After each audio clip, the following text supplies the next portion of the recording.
Magandang umaga po.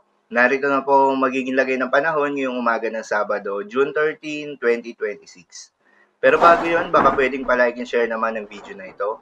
Comment ka na rin kung taga saan lugar ka para malaman natin kung hanggang saan umabot ang video na ito. Huwag mo din kalimutan na mag-follow at mag-subscribe sa ating Facebook page at YouTube channel.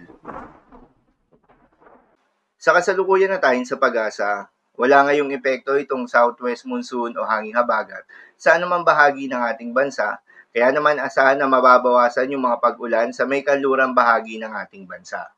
Sa ngayon, easterlies o yung mainit na hangin na nanggagaling sa may karagatang Pasipiko ang nakakaapekto sa may eastern section ng Southern Luzon, Visayas at Mindanao.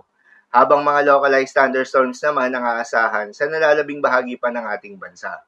Dahil dito ay asahan sa malaking bahagi ng ating bansa ang generally fair weather condition, mainit at maalinsangan na panahon sa umaga hanggang sa tanghali, subalit pagsapit ng hapon o gabi, ay asahan naman yung mataas na tsansa ng mga pag-ulan o thunderstorms.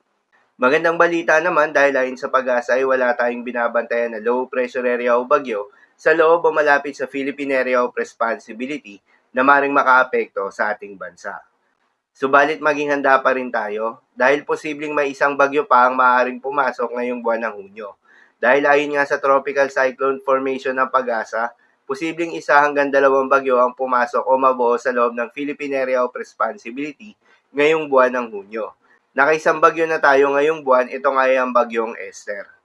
Para naman sa magiging lagay ng panahon ngayong araw ng Sabado, dahil nga sa epekto nitong easterlies, asahan sa may Bicol Region, Eastern Visayas, Caraga at Davao Region, ang bahagya maulap hanggang sa maulap na kalangitan na may kalat-kalat na mga pag-ulan o thunderstorms. Posible ang mga pagbaha o pag-uho ng lupa during severe thunderstorms. At sa Metro Manila at nalalabing bahagi pa ng ating bansa, ay asahan naman yung bahagya maulap hanggang sa maulap na kalangitan na may kalat-kalat na mga pag-ulan o thunderstorms na dulot naman ng mga localized thunderstorms. Posible rin ang mga pagbaha o pag-uho ng lupa during severe thunderstorms. Madalas nabobo ang mga thunderstorms na ito tuwing hapon o gabi na nagtatagal ng 1 hanggang 2 oras. Kaya naman ingat sa mga posibleng banta ng pagbaha at pag-uho ng lupa, lalong-lalo na sa mga lugar na inuulan na noong mga nakaraang araw pa. Para naman sa magiging lagay ng mga dagat baybayin, ayon sa pag-asa ay wala tayong nakataas na gale warning sa anumang seaboards ng ating bansa.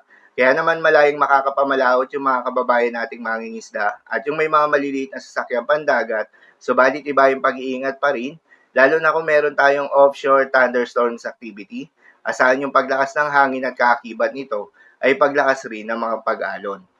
So yun ko para sa lagay ng panahon ngayong araw ng Sabado. Keep safe everyone.